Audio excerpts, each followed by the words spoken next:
Bonjour et bienvenue dans Lives comme chaque semaine. Cette semaine, prenez votre bord direction le swell de l'océan. Je suis une fille et je surfe. Non, il ne s'agit pas de moi, mais de nos invités. Elles vont nous parler de leur passion pour la vague, de leur quotidien. Avec nous donc en plateau pour en parler, Malou et Alice. Bonjour. Bonjour. On va faire un peu connaissance. Alors Malou, vous avez 19 ans, Oui. vous êtes de la région, vous êtes étudiante à l'IUT de Bayonne. C'est ça. Et votre passion pour le surf, c'est pas récent. Depuis quand tu surfes? Depuis mes 6 ans. C'est un sport que j'ai pratiqué depuis tout ce temps. Avec des parents qui étaient déjà surfeurs, qui t'ont initié, qui t'ont mis dans la vague? Grâce à mon frère, oui. À mon frère, tous ses amis, tout ça. Pas mes parents, mais je l'accompagnais toujours pendant les sessions depuis que je suis toute petite. Et il m'a appris, et voilà. Et alors, quelle planche?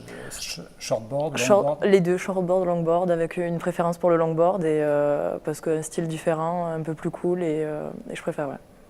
Et de la compétition?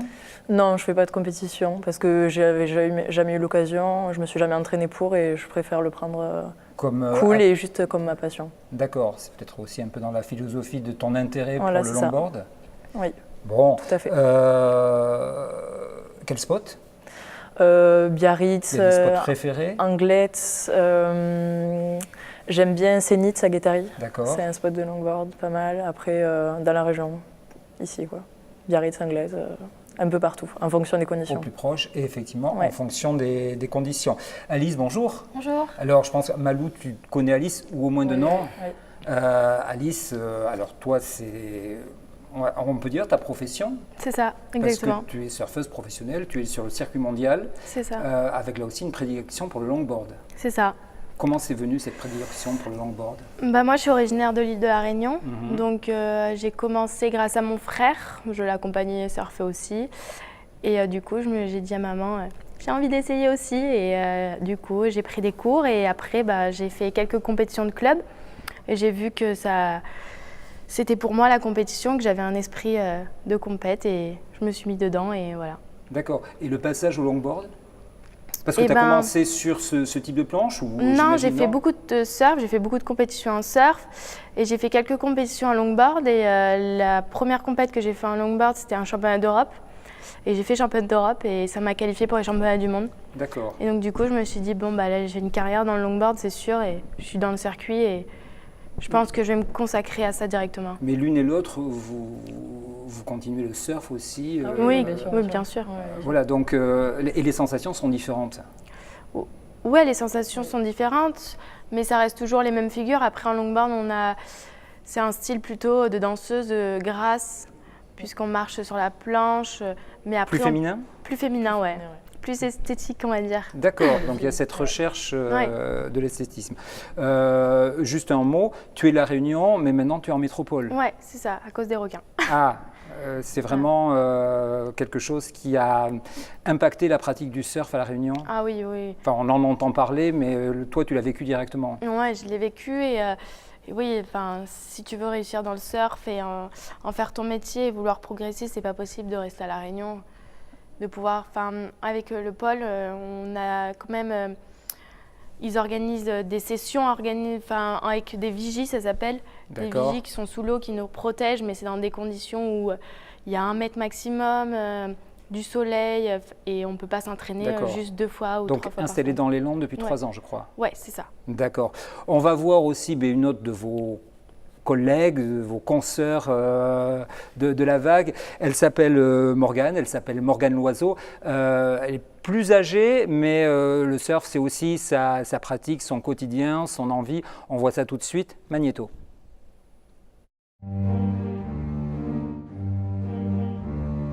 Non, vous n'êtes pas devant une pub visant à vendre un produit en utilisant l'image de la femme.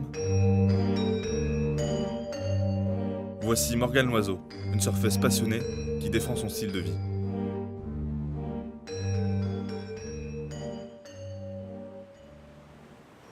Le surf féminin s'est largement développé ces dernières années. Morgane a elle-même choisi de consacrer sa vie à sa passion. Lives vous présente une partie de sa vie qui peut-être vous mettra l'eau à la bouche pour découvrir de nouveaux horizons. C'est mon quotidien où quand j'arrive pas à surfer, je fais quand même énormément de choses pour être prête à la prochaine session. Et je passe beaucoup de temps à regarder les webcams et les reports et tout ça. Ça m'apporte d'être un peu plus connectée à la nature, au sens que j'essaye de suivre des fluctuations de vent, de houle, de mauvais temps, des choses comme ça. Donc dans les sociétés qui nous amènent un peu plus à des technologies et à être un peu plus dans urbain, le surf ramène à la nature et ça c'est quelque chose qui me plaît énormément. Et après, ça libère des endorphines que j'arrive pas forcément à trouver dans d'autres sports, dans d'autres activités. Et au niveau social, ça m'a apporté une espèce de petite famille que j'ai trouvée qui est disparate, on a un lien implicite avec beaucoup de personnes partout dans le monde et c'est quelque chose qui est particulièrement agréable de trouver des gens qu'on ne connaît pas partout dans le monde et d'avoir ce petit lien, ce petit truc ensemble. Ça fait juste du bien en fait.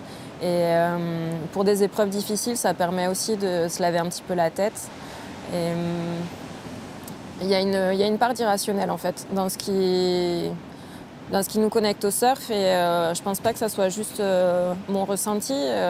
Vous pourrez demander à beaucoup de surfeurs, il y a une petite part d'irrationnel qui fait qu'ils vont à l'eau et qui fait que c'est comme une espèce de drogue et dont ils n'arrivent pas forcément à se passer. Le surf devient alors l'élément principal de la vie de ces surfeuses et dépasse largement l'aspect loisir ou performance sportive. Une image à ne pas confondre avec celle de la surfeuse qui fait vendre. Le surf, ça fait rêver. Les industries l'ont bien compris et abusent de cette image.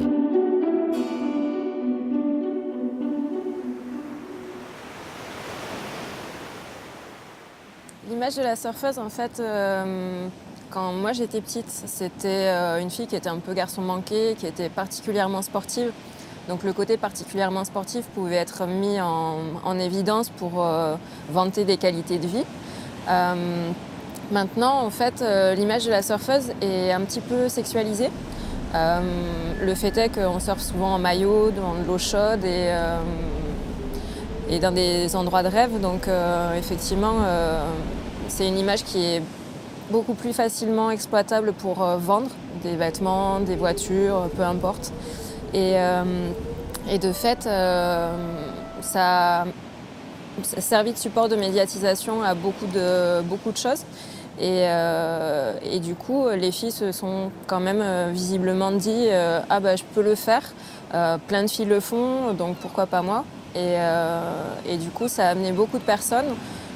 D'une façon générale, de toute façon, le surf est beaucoup plus démocratisé de nos jours, mais d'autant plus chez les filles. Et c'est d'autant plus visible sur, par exemple, les écoles de surf, où une majorité en fait, des élèves sont des filles. Une démocratisation du surf qu'a pu observer Léo Maigret, un photographe passionné de surf, qui nous a reçus chez lui, à Anglette. C'est la vie de chacun et c'est le ressenti de chacun de vouloir appartenir à un groupe, tu vois, se sentir concerné par une identité, etc. C'est ce point d'appartenir à une identité du surf qui, genre, je fais du yoga, je fais du surf, je mange bien, je mange bio, je suis entre guillemets ici. C'est cool quoi. Un grand nombre de groupes visant à rassembler des surfeuses entre elles sont nés. Avec, par exemple, l'association Elle Surf, née de l'initiative de 4 femmes passionnées de surf, souhaitant donner plus de force aux filles dans ce milieu souvent masculin. En fait, tu as ce côté d'exposition, ce côté identitaire, ce côté du coup, comme t'exposer, tu as envie d'être identifié à tel ou tel groupe pour paraître mieux auprès des autres. Et plus c'est grand, maintenant, tu vois, au début, il y avait tous les jeunes qui étaient sur Facebook. Maintenant, tu as tous les parents, tu as tout. C'est impressionnant, quoi. Je ne sais pas combien il y a d'utilisateurs sur Facebook, juste pour cet exemple-là.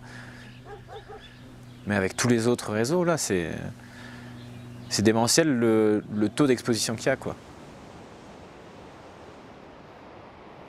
Le surf comme véritable style de vie ou simple attachement à un groupe social? Pour Morgane Loiseau, le surf occupe définitivement une place importante et lui permet de trouver l'équilibre. Alors, Alice Malou, est-ce que vous retrouvez un peu dans les propos de Morgane? Oui, tout à fait. Oui. Sur quel aspect, qu'est-ce qui résonne? Sur le fait justement d'être dans l'océan, de partager de bons moments avec ses amis, d'avoir justement ce bon sentiment quand on sort de l'eau, d'être heureux parce qu'on a fait une bonne session et d'avoir pris du plaisir, quoi. S'il y a une sorte de lien un peu qui unit comme ça les surfeurs, surfeuses. Oui, ouais. Après, le lien est parfois différent justement entre les filles et les hommes à l'eau. Alors, c'est quoi la différence? Là, on voit, il y a un groupe, il y a plusieurs groupes. Là, on a parlé d'Elsurf. Vous en faites partie d'ailleurs. Oui, c'est ça. Oui, c'est ça. Alice, tu en es la marraine? Oui, c'est ça.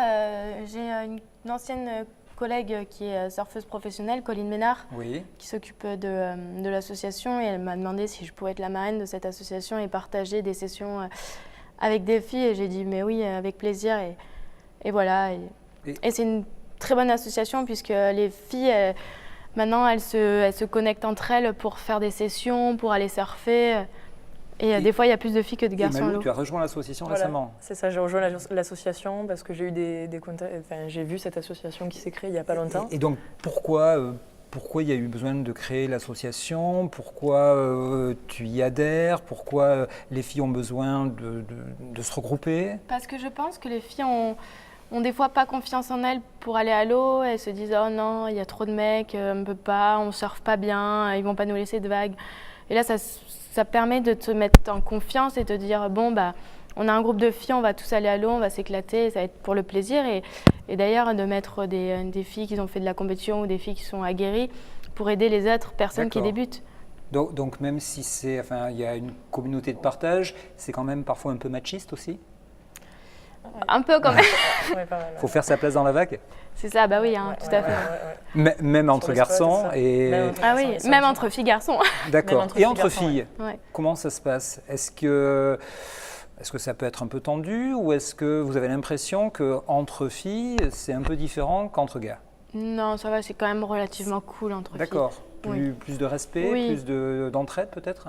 Oui. Après, moi, niveau compétition, bien oui. sûr, c'est autre chose, mais quand je vais à l'eau et que je vois des filles ou quoi, bah, je suis là à les sourire, à leur laisser des bagues. Enfin, c'est cool. Sur le circuit, entre filles, c'est hors compétition, c'est un peu tendu, ou il y a la compétition et puis après on est dans le partage? Comment ça se passe? Ça Bon, dépend. on est dans la compétition et après on est dans le partage, mais il y a toujours cet esprit de compétition, cet esprit que c'est ta concurrente. Mais après, oui, bien sûr, on fait la part des choses. Mais ça reste quand même la concurrence. D'accord. L'aspect réseaux sociaux, vous y êtes, c'est important.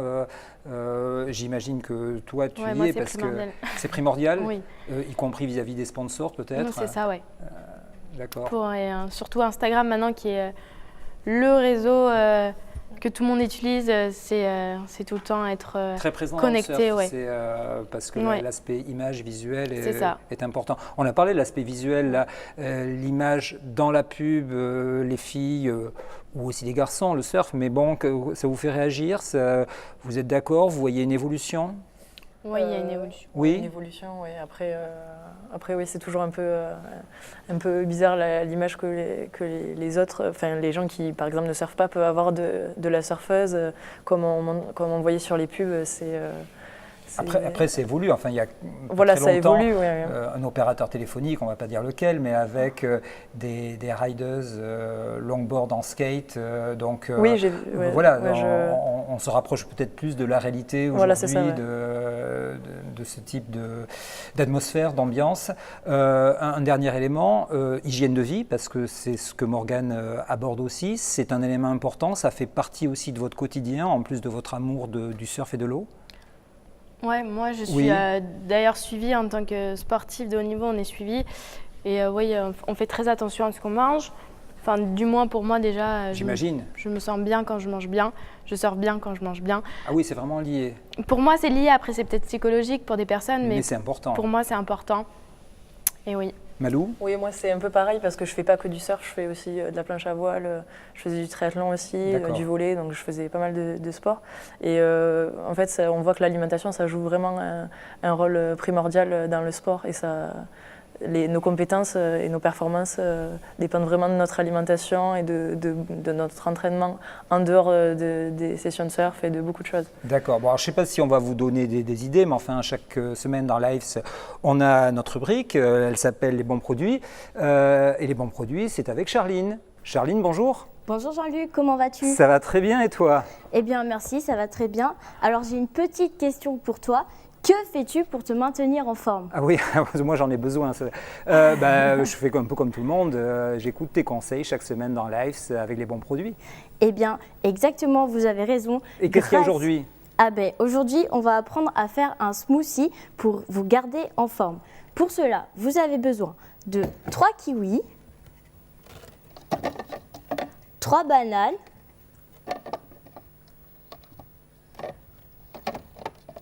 voilà, 10 centilitres d'eau et 4 glaçons. Je crois que j'ai oublié l'eau.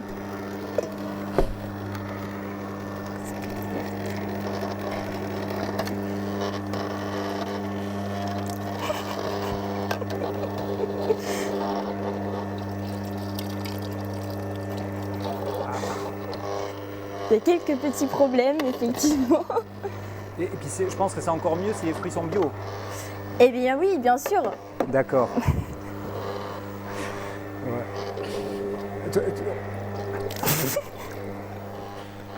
Non, mais ça paraît vraiment... On va pas forcer, hein. Ah. Mais de toute façon, il y a quelque chose qui est important. Enfin, on le voit de plus en plus. Je crois qu'on appelle ça les slow juicers pour écraser doucement et éviter de, je sais pas si c'est casser les fibres, noyer les vitamines. C'est un peu ce que vous avez là, je pense. Oui, exactement. C'est la pointe de la technologie que nous avons ici. D'accord. Ça, Charline, je n'en attendais pas moins de toi. Toujours la pointe de la technologie. Et bien voilà, le smoothie est terminé. Alors, ce smoothie, riche en vitamine C et en fibres et évidemment faible en calories, est idéal pour se rafraîchir l'été. D'accord, alors juste par rapport à la composition, est-ce qu'il y a un moment dans la journée auquel c'est peut-être plus approprié de le prendre matin, après du sport? Effectivement, alors je le conseille de le prendre au petit déjeuner, au goûter ou après un effort physique. Votre corps vous le récompensera. Ça, je peux vous l'assurer. Bon, mais bien sûr, les recettes de smoothie sont multiples. Après, c'est à vous de vous l'approprier comme vous voulez. D'accord. Bon, enfin moi je pense que j'en ai bien besoin. On retient ça dans les moments appropriés. Puis on te retrouve la semaine prochaine. Les bons produits et d'autres bonnes idées pour manger et être en forme. Exactement. À la semaine prochaine. À bientôt. Au revoir Charline. Bon, merci à toutes les deux de nous avoir fait vivre votre passion, votre quotidien, cette passion pour la vague et le swell. Merci à vous également de nous avoir suivis avec toute l'équipe de Lives. Je vous donne rendez-vous la semaine prochaine, d'autres découvertes, d'autres aventures, d'autres passions. D'ici là, restez zen. À ciao, au revoir.